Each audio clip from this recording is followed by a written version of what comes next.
그 모든 백성이 요단을 건너가기를 마침에 여호와께서 여호수아에게 말씀하여 이르시되 백성의 각 지파에 한 사람씩 12사람을 택하고 그들에게 명령하여 이르기를 요단 가운데 제사장들의 발이 굳게 선 그곳에서 돌 12를 택하여 그것을 가져다가 오늘 밤 너희가 유숙할 그곳에 두게 하라 하시니라. 여호수아가 이스라엘 자손 중에서 각 지파에 한 사람씩 준비한 그 12사람을 불러 그들에게 이르되 요단 가운데로 들어가 너희 하나님 여호와의 궤 앞으로 가서 이스라엘 자손들의 지파 수대로 각기 돌 1개씩 가져다가 어깨에 매라. 이것이 너희 중에 표징이 되리라. 후일에 너희의 자손들이 물어 이르되 이 돌들은 무슨 뜻이냐 하거든 그들에게 이르기를 요단물이 여호와의 언약궤 앞에서 끊어졌나니 곧 언약궤가 요단을 건널 때에 요단물이 끊어졌으므로 이 돌들이 이스라엘 자손에게 영원히 기념이 되리라 하라 하니라. 하나님은 우리와 함께 하십니다. 그러나 정작 우리 삶에는 하나님이 어떻게 나를 인도하시는지 지금은 잘 모릅니다. 알기가 쉽지를 않습니다. 어려운 과정 중에 있을 때 상황만 보입니다. 또 사람만 보입니다. 염려가 되고 어떻게 하면 빨리 이 어려움을 벗어날까 하는 생각만 할 때가 참 많습니다. 그러나 세월이 가고 때가 되면 일이 이루어질 때 비로소 그때 우리는 알게 됩니다. 아, 내 힘으로 한 게 아니었구나. 하나님의 은혜였구나. 하나님의 도우심이었구나. 이런 고백을 하게 됩니다. 그래서 우리가 지나놓고 보면 어느 것 하나 주의 은혜가 아닌 것이 하나도 없습니다. 우리 예배를 받으시는 하나님은 어떤 하나님이십니까? 가장 나쁜 것도 가장 좋은 것으로 바꾸시는 좋으신 하나님이십니다. 저는 아주 어렸을 때부터 교회를 다녔습니다. 이번에 다니엘 20일 기도회를 들으면서 저는 너무 많은 그 한국교회 소망을 보고요. 어떤 목사님은요, 성자 같으신 목사님을 제가 뵙고 얼마나 우리가 믿음으로 살아야 됐는지, 또 연약한 인생을 살면서도 자기 자녀를 어려운 고통 속에 있으면서도 믿음의 자녀를 길러내서 한국에 방황하는 수많은 영혼을 인도하는 그 하나의 그 씨앗이 열매로 만들어지게 하는 걸 보면서 정말 놀랐습니다. 우리 교회도 우리 가정도 우리 그런 믿음의 인재들을 길러서 타락한 이 세상, 소망이 없는 이 세상에 소망을 주는 교회가 되어야 될 줄로 믿습니다. 여러분, 하나님은 오늘 여러분과 제 앞에 인생에서 한 걸음 한 걸음 인도하는데 정작 우리는 하나님의 인도하심을 못 볼 때가 참 많아요. 그래서 감사하기보다는 절망할 때가 참 많습니다. 또 하나님이 우리를 인도했습니다. 그래서 따라왔습니다. 그런데 하나님이 인도하시면 우리는 아무 어려움이 없을 것이라고 생각을 하게 돼요. 그래서 우리의 인생의 여정에서 힘들고 어려운데 우리 주변에 신뢰했던 부모님, 또 목사님, 영적 지도자들의 허물과 상처로 인해서 우리가 하나님을 배우고 가까이 가고 체험하게 하는데 방해가 될 때가 참 많아요. 그러므로 먼저 된 우리들이 정말 우리 믿음의 권석들이 하나님을 제대로 만나고 그 제대로 만난 하나님을 우리가 삶에서 인생 여정에서 보여주고 살아가야 될 줄로 믿습니다. 그걸 하지 못하니까 한국교회가 소망이 없는 것이지 우리가 완벽하라고 하는 것이 아닙니다. 여러분도 저를 완벽하라고 말하는 것은 아니지 않습니까? 어떻게든 그 고난과 어려움 속에서 믿음으로 살아가려고 하는 목사님, 말씀대로 순종하려고 하는 장로님들, 안수집사님들, 권사님들, 많은 유혹과 어려움 속에서도 세상과 타협하지 않고 쓰러지고 넘어지지만 그때 다시 일어나 가려고 하는 그 아름다운 마음에 박수를 보내는 것 아니겠습니까? 여러분, 우리가 기도하고 하나님 뜻대로 살아가는 그런 모든 일들은 하나님의 응답의 때가 있습니다. 응답의 방법이 있습니다. 그건 하나님의 소관이에요. 그러나 우리가 믿는 것은 있습니다. 우리에게 가장 유익하게 되도록 응답해 주신다는 그곳, 그래서 우리 있는 그 자리에서 기다리고 견디면서 여러분과 제가 그때만 할 수가 있는, 그때만 드릴 수 있는 감사와 찬양을 드려야 하는 것입니다. 이번에 그 장세호 목사님 그 21일 다니엘 기도회에서 그 간증을 듣고요, 참 제가 감동을 받았어요. 하나님 앞에 응답을 받고 소명을 받고 이스라엘에 갔는데 그 많고 많은 사람들 가운데 테러의 대상자가 된 거죠. 테러의 자리에 그가 있는 거죠. 제가 생각할 때는 로또보다는 아니겠지만 그 자리에 서기가 어려울 것 같아요. 그런 불행의 자리에, 그런 사건 사고의 자리에 자기가 당첨되기가 그 쉽겠어요? 그런 자리에 있어요. 그가 뭐라고 말합니까? 주님, 제가 버텨내겠습니다. 현실이 아무리 힘들고 어렵더라도 주님이 기뻐하신 그곳에서 내가 서 있겠습니다. 이게 감사죠. 이게 감사 아니겠습니까? 우리는 입술로 감사합니다만 감사라고 생각하지만 그 인생의 막막한 어려운 여정에서도 그는 그 자리에 서서 아픔과 고통을 지키면서 가지면서 그 삶을 살아내는 그 힘, 그 믿음, 그게 감사하지 않을까요? 여러분, 광야 생활하던 이스라엘 백성들을 하나님이 불러냈습니다. 애굽에서도 불러냈습니다. 광야에서도 다시 불러냈습니다. 그리고 새로운 리더를 세웠었습니다. 그게 여호수아입니다. 여호수아를 통해서 이제 새로운 미션을 이루려고 합니다. 그래서 이제 가나안 땅을 정복하기 위한 겁니다. 그래서 말씀으로 인도합니다. 말씀으로 인도했던 곳에 가보니까 그곳에는요, 넘실대는 요단강이 가로막고 있었습니다. 말씀대로 순종하고 갔는데 그곳에는 어려움과 장애물이 있다는 것입니다. 그때 하나님께서는 말씀하셨습니다. 여러분, 말씀으로 건너가게 하는 새로운 법을 우리가 배워야 돼요. 세상 사람들은 자기 앞에 있는 인생의 문제를 말씀으로 건너보지는 못합니다. 자기의 지식으로, 자기가 가지고 있는 힘으로, 자기가 가지고 있는 인맥을 동원해서 그 어려움을 건너려고 하는 겁니다. 그것이 그에게 힘이기 때문에 그래요. 그것이 그에게 우상이기 때문에 그래요. 그래서 그들은 모든 문제가 오면은 말씀으로 건너본 적이 없어요. 건너봐야 인생이 달라지는데, 사람들에게 하나님께서는 말씀하였습니다. 그리고 순종하게 했습니다. 그때 가장 먼저 말씀하신 것은 제사장에게 말씀하셨어요. 성도들에게 먼저 가라는 것이 아니고 목회자가 먼저 헌신하라는 얘기죠. 그래서 제사장들이 그 우기 때 넘실대는 요단강 앞에 섰습니다. 원래 요단강은 큰 강이 아니에요. 갈릴리 바다라고 하는 그곳이 크지, 대부분 강이 크지 않는데 이게 이제 우기 때가 있어요. 물이 막 범람할 때가 있어요. 무섭게 흘러갈 때가 있단 말이에요.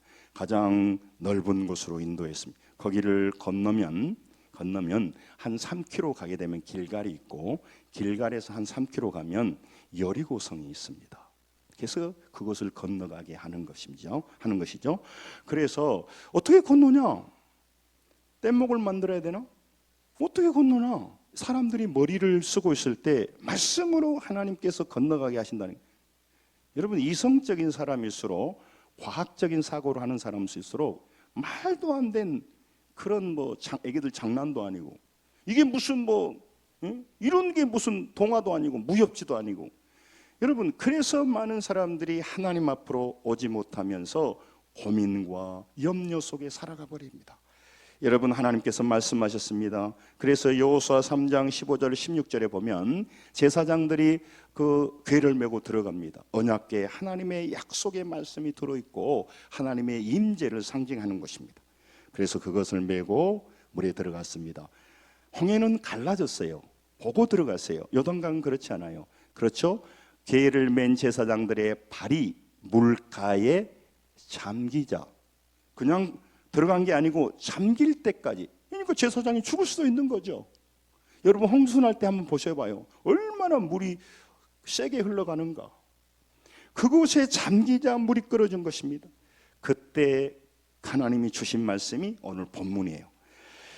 하나님이 그때 무슨 말씀하셨냐면요, 하나님께서 여호수아에게 각 지파대로 12지파니까 12사람을 택하라고 합니다. 여러분, 요단강을 건너는 것이 우리가 입장에서는 뭐 건너겠지, 그렇지는 않아요. 지금 여리고에서 이 사람들이 보고 있습니다.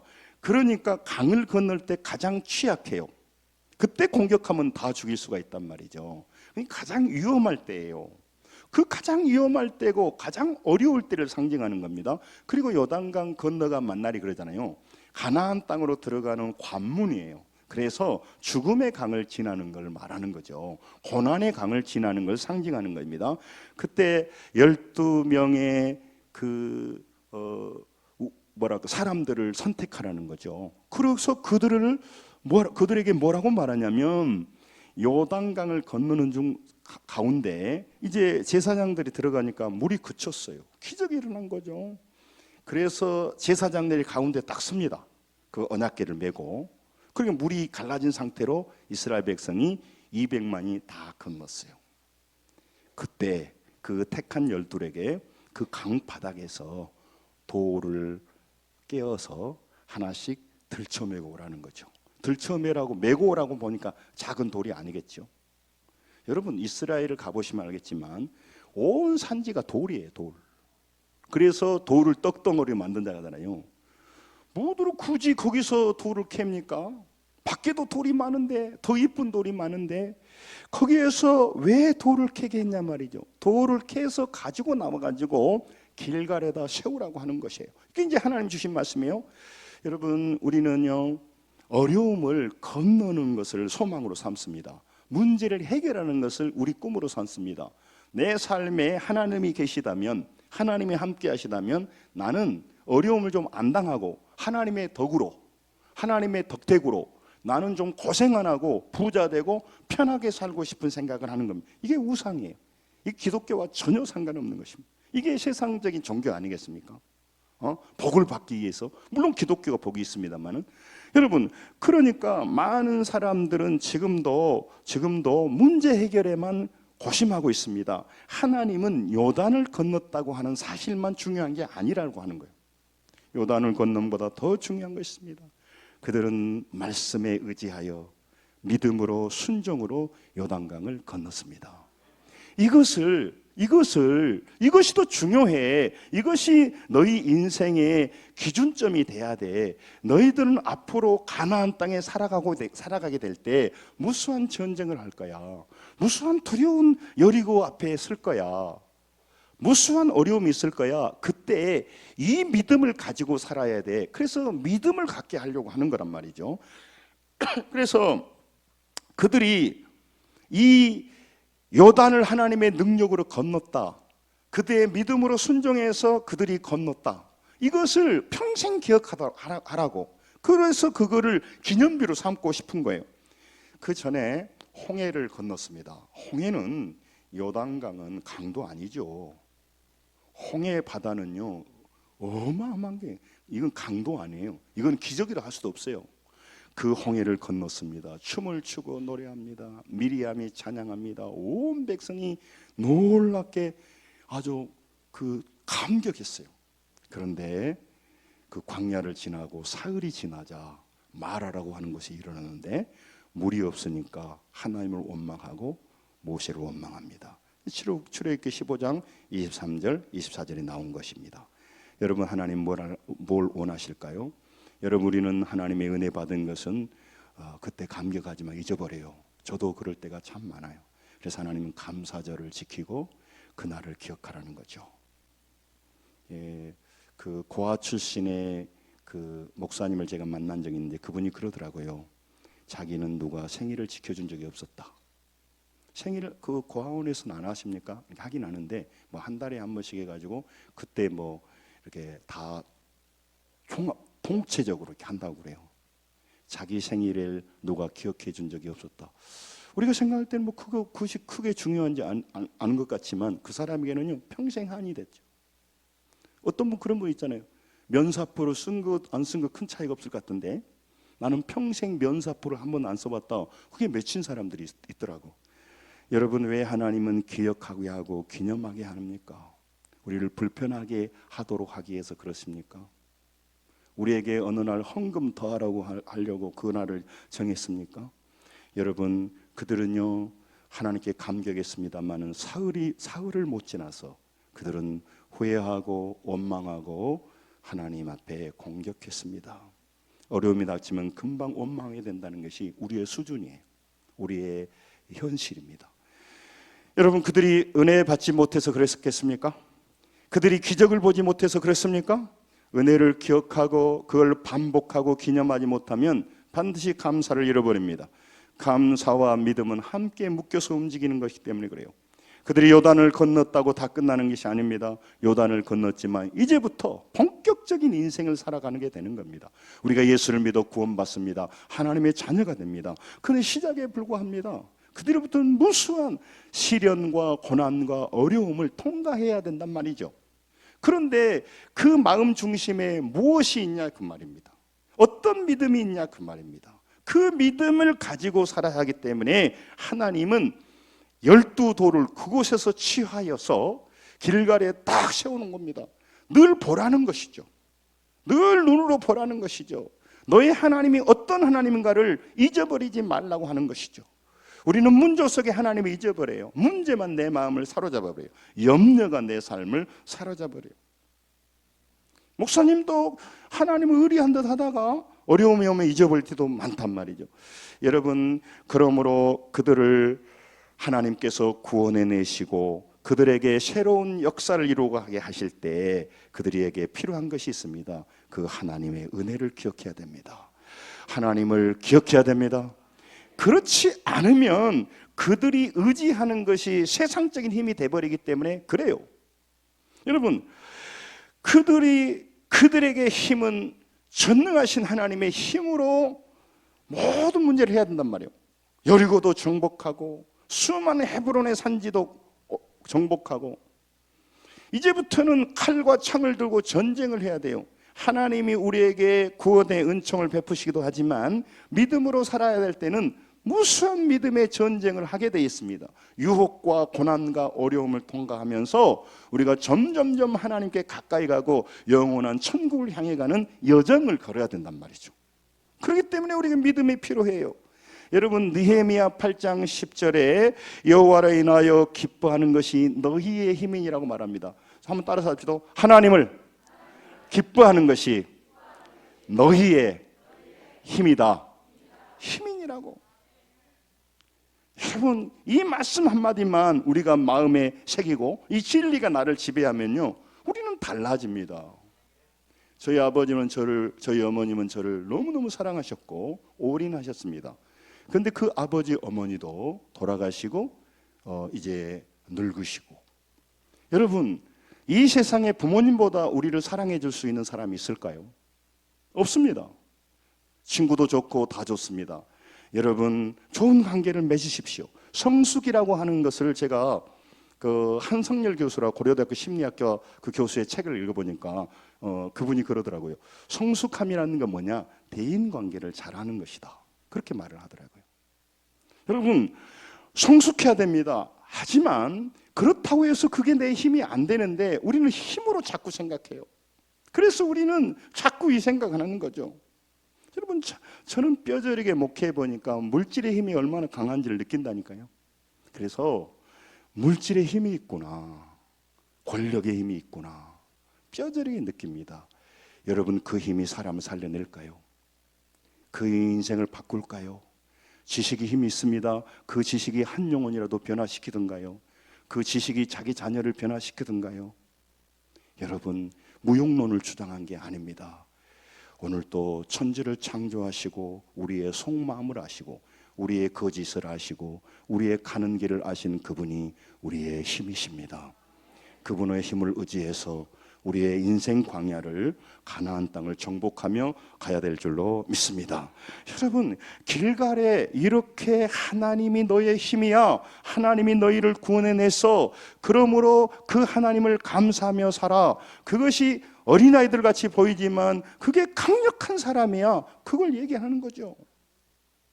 저는 살아가면 살아갈수록 이 세상 것을 의지하고 배경을 의지하는 사람은 조금 부럽기는 합니다. 조금. 근데 절대 제 마음속 중심에 그 사람이요 힘있게 보지를 않습니다. 비록 연약하고 부족해도요 하나님을 힘으로 삼고 어려운 여정에서도 묵묵히 그 자리에 서서 하나님을 신뢰하고 가는 사람, 그 사람 무서운 사람입니다. 하나님이 함께 하시기 때문에 그렇습니다. 그는 놀랍게 변화될 겁니다. 놀라운 일을 할 것입니다. 할렐루야. 여러분, 오늘 이 이스라엘 백성들을 왜 그곳에서 돌을 가져오고 길갈에 세우라 했습니까? 6절에 봅니다. 이것이 너에게 표징이 되리라. 표징. 예. 다시 말하면 그 돌은 뭐냐면 따라서 합니다. 믿음의 표시, 믿음의 기념물이라는 거죠. 믿음의 상징물이라는 거예요. 순종의 상징물이요. 우리가 알 수 없고 두려웠지만 우리는 믿음으로 순종했다. 믿음으로 그 요단강에 들어갔다. 그랬더니 하나님이 건너게 하셨다는 거죠. 여러분, 어려움이 올 때마다 우리는 인간적인 노력을 합니다. 그 노력이 필요 없다는 것은 아닙니다만 그 노력으로 우리가 구원받지 못한데 자꾸 우리 착각을 해요. 여러분, 사람들이 움직이기 때문에 그렇습니다. 물질이 오가기 때문에 그렇습니다. 그러나 그 뒤에 역사하신 하나님을 보시고 귀신을 봐야 돼요. 사탄의 역사를 보셔야 돼요. 오늘 또 하나님이 일하십니다. 그 하나님이 우리에게 말씀하실 때 내가 믿음으로 순종하여 요단을 건너는 그런 믿음의 표시를 가지고 있어야 된다, 그 말이죠. 그게 신앙이란 말입니다. 여러분, 우리가 그 믿음의 표시를, 믿음의 상징물을, 표징을 늘 보라는 것이죠. 뿐만 아닙니다. 우리 사랑하는 자녀들에게, 요단을 건넌 자리에 없었던 우리 사랑하는 자녀들, 다음 세대가 그들이 물어볼 것 아닙니까? 저 돌은 무엇입니까? 라고 물어볼 때, 우리가 가장 어려울 때, 우리는 위기에 처했을 때, 우리는 힘으로 아무것도 할 수 없을 때 하나님이 말씀하셨다. 근데 그 말씀을 듣고 나니까 너무너무 우습더라. 이 넘실대는 창이라는 요단을 어떻게 말씀으로 건너냐? 어떻게 말씀을 의지해서 건너냐?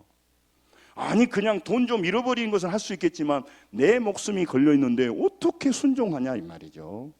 그런데 순종했더니 요단이 그치고 하나님이 그 강을 건너게 하셨다. 할렐루야. 이거를 간증하면서 너 앞에 인생에 살다 보면 요단이 앞을 가로막을 거야. 사람의 요단, 물질의 요단, 사업의 요단, 인간 갈등의 요단, 네 안에 일어나는 정욕의 요단, 네 안에서 일어나는 끊임없는 유혹의 요단이 네 앞을 가릴 때, 그때 그걸 건널 수 있는 힘은, 그 힘은 하나님의 말씀을 마음에 받고 믿음으로 순종할 때 요단이 갈라지는 거야. 이거를 말하려고 하는 것입니다.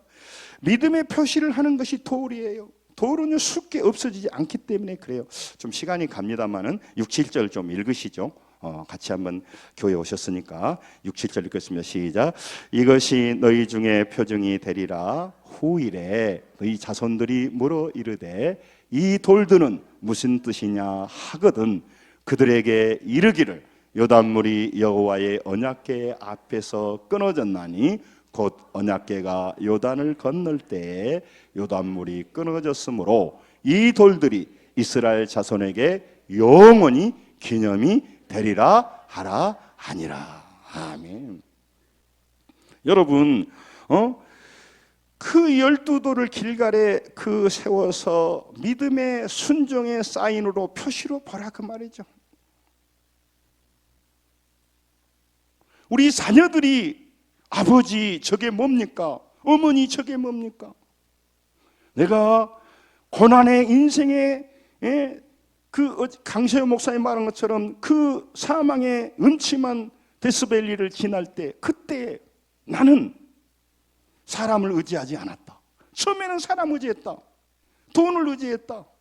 그러나 그게 안 되더라. 내가 여호와를 의지하면 그분은 힘이 없고 보이지 않는 하나님이잖냐. 그런데 그 하나님은 살아계시더라. 그분을 의지해서 이 요단을 건너왔다. 사랑하는 내 자녀야, 내가 너에게 유언한다. 앞으로 내가 끝까지 너를 지켜주고 내가 너에게 후원해 주지 못하지만 기도하겠다. 하늘에서 너도 요단을 앞에 설 때마다 믿음으로 순종하여 건너가기를 바란다. 이게 메시지라니까요. 이게 하나님 우리에게 주신 거예요. 12돌을 세운 길갈은 그 뒤에 뭐냐면 가나안 정복 전쟁의 전초기지예요. 그곳에서 이제 베이스 캠프가 차려진 겁니다. 그래서 7년 동안 군대와 백성들이 전쟁하러 나갈 때 들어올 때 뭘 봤겠습니까? 그 입구에 세워져 있는 12돌을 본 겁니다. 전쟁에 들어갈 때마다 12돌을 보고 나올 때마다 보는 것입니다. 그러면서 그들은 하나님의 은혜를 기억하는 것입니다. 우리 손에 가진 것이 없지만 우리를 요단에서 건져내신 그 하나님이 우리와 함께 하신다. 늘 그것을 기억하게 하는 거죠. 여러분, 우리가 여리고성을 정복할 때도 여리고성부터 옆에서 나온 거 그게 아니라니까요. 길갈에서 아침부터 일찍 일어나서 3km를 걸어가서 여리고성을 일곱 바퀴 도는 거죠. 길갈이 한 해발 한 200m 돼요. 그러니까 여리고에서 보면 길갈이 보여요. 그들이 두려워했어요. 하나님이 함께하신 백성들이 길갈에 진을 치고 그곳에서 그들은 모르죠. 12돌을 앞에다 세워놓고 전쟁 준비를 하고 있으니까 그들이 문을 딱 걸어 잠그고 안 나온 거예요. 사실은 그 두려움이 없었으면 이스라엘은 오합지졸입니다. 아말렉과 싸워본 경험도 있긴 해요. 또 여호수아는 전쟁에서 지휘자로 전쟁을 지휘해본 경험은 있어요. 리더로서. 그렇지만 연약해요. 바로 몰살합니다. 그런데 하나님이 두려움을 주니까 여리고가 꼼짝 못한 거죠. 그 베이스 캠프가 뭐냐면 길갈이에요. 길갈 입구에 뭐가 있어요? 12돌이 있습니다. 그래서 그들에게 그 자손에게 끊임없이 반복해서 가르치는 거죠. 또 중요한 사실이 하나 나오는데요. 여호수아가 지금 요단을 건너는 그 시점에서 그 강바닥에서 하나씩 돌을 가지고 나가서 나중에 길갈에 세우고 그 바닥 안에다가 또 12개를 세워요. 무드로 세웁니까? 물이 이제 덮으면 없어지는데. 여러분, 지금 그 여호수아 4장 9절을 한번 볼래요? 4장 9절을 같이 읽겠습니다. 같이 4장 9절을 읽습니다. 여호수아가 또 요단 가운데서 곧 언약궤를 맨 제사장의 발이 선 곳에 돌 12돌을 세웠느니 오늘까지 거기 있더라. 여러분, 지나면 물이 덮어버리죠. 흘러가면 없어져 버려요. 그리고 길갈에 세운 것은 볼 수 있지요. 근데 요단 강 안에 세운 것은 볼 수가 없죠. 근데 왜 그렇게 할까요? 여러분, 우리가요 사람에게 보이고 내가 표징으로 삼고 늘 묵상한 것도 있지만 내 마음 깊숙한 곳에 그 심어놓은 신비 마음의 비에 거기에 세우는 그런 어떤 감정이 있어야 한다는 거죠. 여러분, 어려울 때 믿음과 순종과 감사는요 그때만 할 수 있어요. 그때만 지나면 안 돼. 그래서 그때 그걸 취하게 하신 거죠. 여러분, 수많은 사람들이 하나님의 뜻을 따라갑니다. 저도 지나놓고 보면요, 어떤 사람은 똑같은 질병이 있는데 하나님이 기도하니까 살려줘요. 어떤 사람은 그 사람은 천국으로 먼저 데려가셔요. 심지어 저는 신학대학원 다닐 때 아침에 학교 공부하러 왔던 동료가 교통사고를 하늘나라로 갔어요. 이게 무슨 하나님? 나는 굉장히 충격이었어요. 왜 하나님 불렀다면 끝까지 목회하게 해야 되는데 하나님은 항상 오르신 게 우리가 알 수가 없지만 그분이 지옥 간 게 아니잖아요. 우리보다 훨씬 천국에 먼저 가 있는 거잖아요. 그래서 우리가 빨리 천국 가자 그런 얘기는 아닙니다. 그런 얘기는 아닌데 하나님의 선하신 방법대로 인도한다는 거죠. 여러분, 그래서 어떤 사람은요 암을 걸렸을 때만 드릴 수 있는 감사가 있어요. 여러분, 건강을 잃어버렸을 때 감사가 있고요, 사업이 힘들었을 때 드릴 감사와 찬양이 있단 말이죠. 그때 그거를 안 해버리면 지나버리는 거죠. 그래서 여러분 시편 50편 23절에 감사로 제사를 드리게 하는 자를 하나님이 영화롭게 받으신다는 거예요. 여러분, 과정 믿음으로 건너는 그 과정 속에 감사하며 살아야 될 것입니다. 여러분, 그때 우리가 믿음으로 살아야 돼요. 실패했을 때 그때만 드릴 기도가 있다니까요. 그때만 드릴 감사가 있는 거죠. 강 속에 12돌을 세우는 것은요 그때만 할 수가 있어요. 지나면 이제 안 돼. 또 힘들고 어려운 그때가 믿음의 기념비를 세울 때다, 그 말입니다. 여러분, 어려울 때, 불평할 때가 아니라니까요. 이때 우리가 믿음의 기념비를 세우고 믿음의 표징을 세워서 하나님이 나와 함께 하신다고 일이 끝나지 않았습니다. 과정 중에 있습니다. 그때 믿음으로 살아가는 사람이 진정한 믿음의 사람이 됩니다. 그리고 나중에 그렇게 자녀들에게 말할 수 있어요. 그 고난의 여정에 나는 하나님만 원망하고 눈물로 하나님께 삿대질하고 나는 보내지 않았다. 여러분, 이윤상 선교사님께는 그분이 교통사고 나가지고 24일간가 혼수상태일 때 아버지 어머니가 하나님께 기도했다는 거죠. 하나님 데려가셔도 할렐루야입니다. 어떻게 부모가 자녀를 먼저 보내고 싶겠습니까? 그러나 믿음의 힘은 놀라워요. 그런데 하나님 다시 살려주셨어요. 그때만 드릴 수 있는 그 기도와 찬양이 있었다는 거죠. 제가 그 순복음교회 그 한 목사님 그 간증을 들으니까 이분이 죽을 위기가 되니까 아버님 목사였는데 사진을 다 찍었어요. 완전히 꼬챙이가 됐어요. 뭐 40kg도 안 됐다 하던가 다 찍어놨어요. 그리고 뭐라고 하는지 알아요? 너는 나중에 하나님이 다시 일으켜서 너는 간증자로 세울 것이다. 그때 이 사진을 보여주겠다. 그래서 지금 유명한 그 언양 순복음교회인가? 그 목사님이 있어요. 물론 죽을 수도 있어요. 하나님이 데려갈 수도 있어요. 그러나 그때만 드릴 수 있는 감사가 있다는 것이죠. 사랑하는 성도 여러분, 지금 그때를 놓쳐버리면 기념비가 나오지를 못해요. 강바닥에는 강가에는 돌이 없습니까? 그런데 강바닥에서만 가지고 올 수 있는 돌은 그때만 가져올 수 있어요. 여러분, 그러니까 돌을 가져오는 게 목적이 아니고 고난의 여정에서 알 수 없는 상황에서 가져오는 그 돌, 다르겠잖아요. 물속에 있는 돌하고 밖에 있는 돌하고. 지금 돌 얘기가 아니란 말이죠. 하나님의 은혜를 얘기하는 거예요. 강 밖에 돌이 많죠. 그러나 강 밖에 있는 돌과 요단이 갈라져 있을 때 취할 수 있는 돌은 다르다는 거죠. 감사할 때 감사하는 거 좋습니다. 그러나 인생의 가장 어두운 밤에 감사할 수 없을 때, 하나님이 보이지 않을 때, 그곳에서 가지고 나온 내 상처와 아픔을 가지고 내 인생의 그 여정에 세워놓고, 내가 가장 어두울 때, 믿음이 흔들릴 때, 코로나로 예배가 무너질 때 나는 그 자리를 지켰노라고, 나는 그때 믿음으로 그 자리를 지내왔노라고 간증하는 우리 성도들이 되었으면 참 좋겠습니다. 여러분, 12돌처럼 우리 부모에게도요, 자기가 체험한 요단강을 걷는 기적이 있어야 돼. 그때 건너가서 가져온 기념돌이 있어야 된단 말이죠. 그때 지날 때에만 파올 수 있는 돌이 있단 말이죠. 여러분, 죽음과 같이 힘들고 어려울 때 믿음으로 건너온 기념비가 있으신가요? 믿음의 표시가 있어야 된단 말이시죠. 바울 사도는 이걸 뭐라고 하냐면, 갈라디아서 6장 17절에 이후로 누구든지 나를 괴롭게 하지 말라. 내가 내 안에 내가 예수 그리스도의 흔적을 가지고 있다고. 흔적을 진영노라고. 이 스티그마라고 하는 말인데요, 지나온 동안 상처와 아픔과 이런 게 자기에게 걸려져 있어요.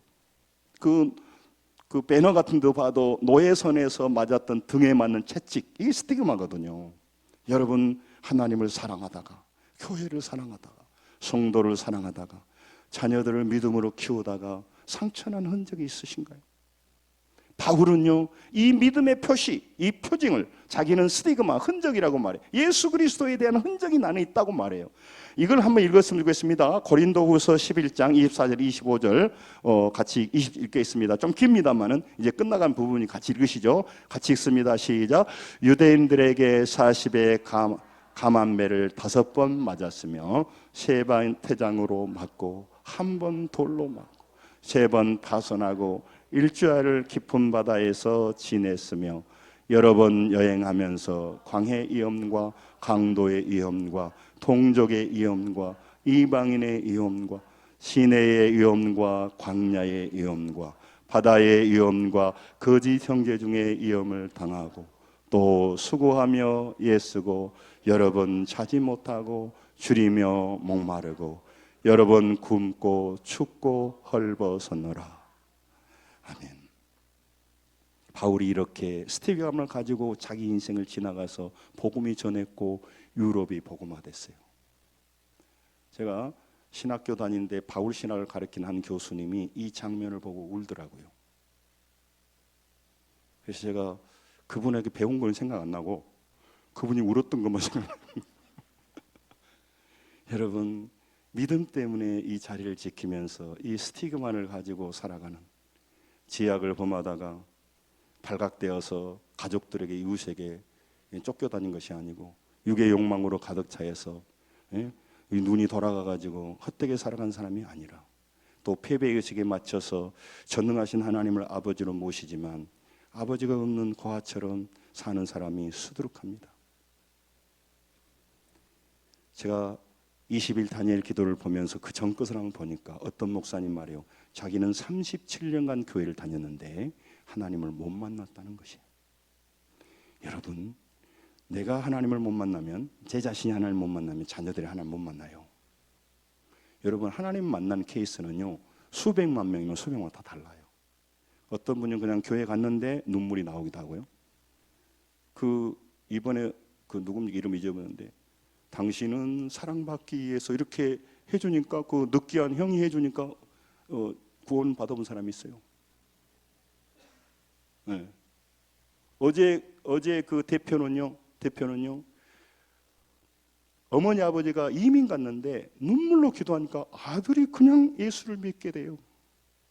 여러분, 오늘 예수님을 믿고 안 믿고 본인 더 잘 압니다. 예수를 믿고 안 믿고 교회만 다니고 직분을 받았지만 여러분 마음속에 고백하십시오. 따라서 합니다. 하나님, 나를 만나 주옵소서. 못 만나고 신앙생활하는 게 제일 힘들다니까요. 다 가짜이기 때문에.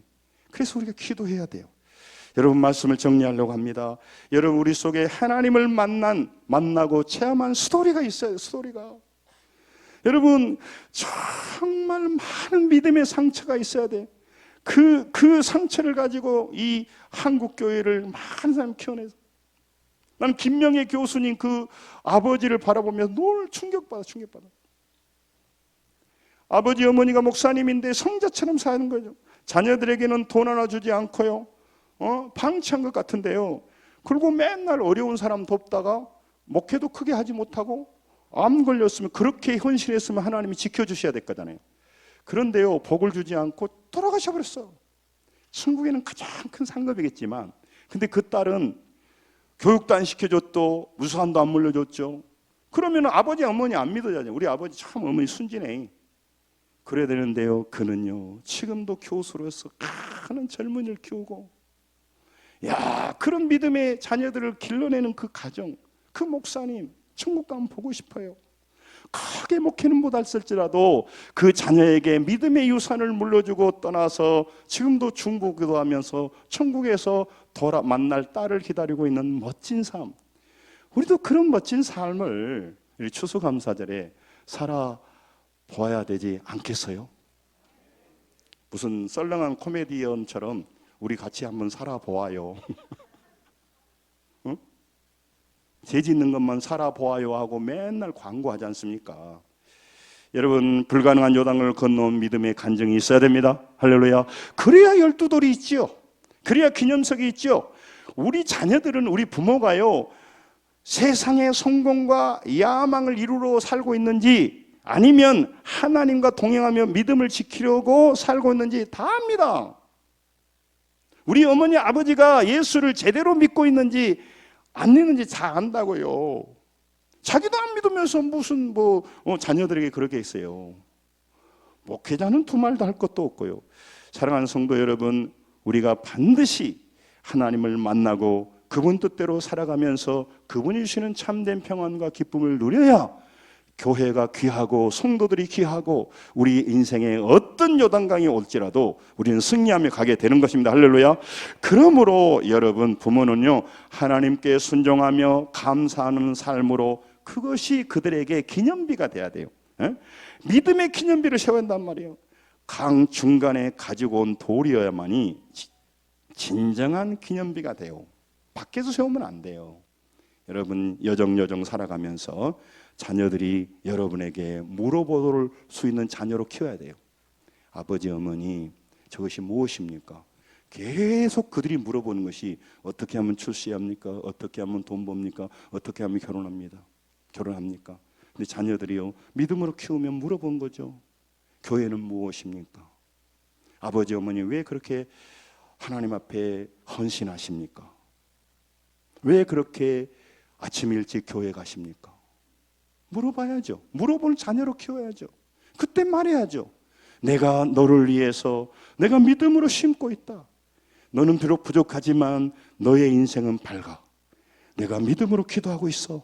하나님께 내가 충성하고 있어. 나는 천국에 갈 거지만 너를 버리지 않아. 너는 지금 하나님 모르고 눈에 안 보이니까 네 힘을 의지하고 젊으니까 네 생각을 의지하고 살아가지. 그리고 기성세대에 연약하고 실수한 것만 보지. 너는 더 실수하고 있는 거야.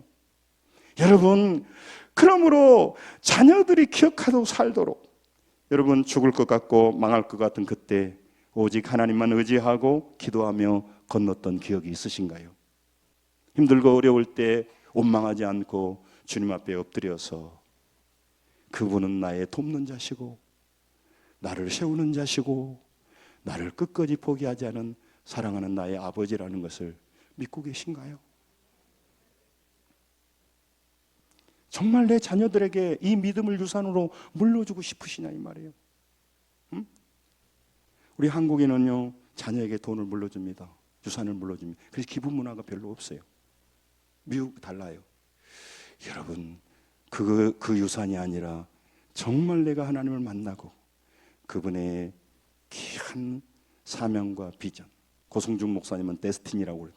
데스티니를 잘 만나서 받아서 믿음으로 살아가면서 12돌의 아름다운 기념석을 보여주시고 우리가 완벽하지 않지만 하나님 뜻대로 살려고 노력한 걸 보여주셔서 우리 자녀들이 믿음의 유산을 받아서 이 험한 세상 믿음으로 살게 해야 될 줄로 믿습니다.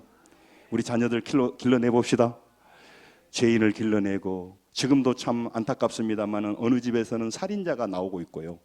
어떤 사람은 파괴자가 나오고 있고 어떤 사람은 성적 범죄자가 나오고 있고 어떤 사람은 무기력하고 두려워하고 염려하는 자가 있고 어떤 사람은 이 세상에 허무주의를 양산하는 사람이 있는가 하면 어떤 집에서는 믿음의 사람을 길러내서 다른 사람을 위해서 헌신하고 살아가고 자기 인생을 드리며 뛰어다니면서 살아가는 위대한 인생들을 여러분 다니엘 21 기도에서 보지 않습니까? 저는 참 이 세상이 좋다. 한국교회 위대하구나. 이름 없는 목사님들이 수없이 많구나. 성자처럼 살아가고 말씀대로 살아가는 사람이 많구나. 작은 교회일 수도 있고 시골 교회도 있지만 그렇게 살아가는 사람이 위대하게 많아요. 물론 뉴스에 나오고 우리를 불편하게 하고 기독교에 돌을 던지게 하고 우리가 그럴 수도 있으니까 여러분 같이 기도하셔야 돼요. 마지막 사무엘상 7장 12절 읽고 마치겠습니다. 오늘 낮에 우리 찬양도 했는데 같이 읽습니다. 시작. 사무엘이 돌을 취하여 미스바와 센 사이에 세워 이르되 여호와께서 여기까지 우리를 도우셨다 하고 그 이름을 에벤에셀이라 하니라. 아멘. 왜 돌을 세우냐면요, 돌은요 언약의 십계명 돌판이 있잖아요. 그래서 그리고 그 돌이 신약에는 반석, 리빙스톤, 산돌. 그래서 그게 이제 예수 그리스도를 상징해요. 그래서 구원의 역사를 이루시는 하나님. 그래서 그 다음에 돌을 세울 때 그 돌은요 집을 세워간다는 뜻도 들어있어요. 그래서 야곱이 돌 기둥을 세우죠. 그것은 하나님의 집을 세워가는 기초석을 마련한 거예요. 12돌은 단순히 그것만 보고 표징으로 삼는 것이 아니라 그걸 하나님 나라에 세워가는 기초돌을 말하는 거죠. 그래서 하나님께서 그 돌을 통하여서 구원의 역사와 하나님 나라의 그 센터를 만드시는 거예요. 그게 오늘로 말하면 교회예요. 교회를 볼 때 에벤에셀이단 말이에요. 에벤이 돌이거든요. 에셀이 에제르라고 해서 도움, 배필자가 그 에제리에서 나와요. 여러분과 저를 지금까지 인도하셔서 여기까지 역사하셨습니다. 앞으로도 인도하실 것입니다. 그리고 그 돌을 바라보면서 힘들 때마다 보십시오. 들고 나며 보십시오. 나의 하나님은 고난에서 나를 말씀으로 순종할 때 구원하신 하나님이야. 그걸 우리 자녀들에게 가르쳐야 돼요. 저는 소망이 더 생기더라고요. 우리 자녀들 가운데 그 믿음의 자녀가 나와서 한국교회에 헌신할 수 있는 우리 젊은이들이 많잖아요. 그들이 하나님을 안 만나서 주야장창 주님을 봐야 할 눈이 핸드폰을 보고 있습니다. 우리 젊은이들이 핸드폰에 귀신 들려가지고 주야장창 핸드폰 보고 있어서 그렇지, 그들이 눈을 들어서 하나님을 바라보게 된다면 달라질 것입니다. 할렐루야. 그런 아이들을 길러내야 될 줄로 믿습니다. 추수감사절에 여러분과 제가 정말로 에베네셀의 하나님 그 기념석을 바라보면서 승리하며 살아가시기를 주의 이름으로 축원합니다. 기도하겠습니다.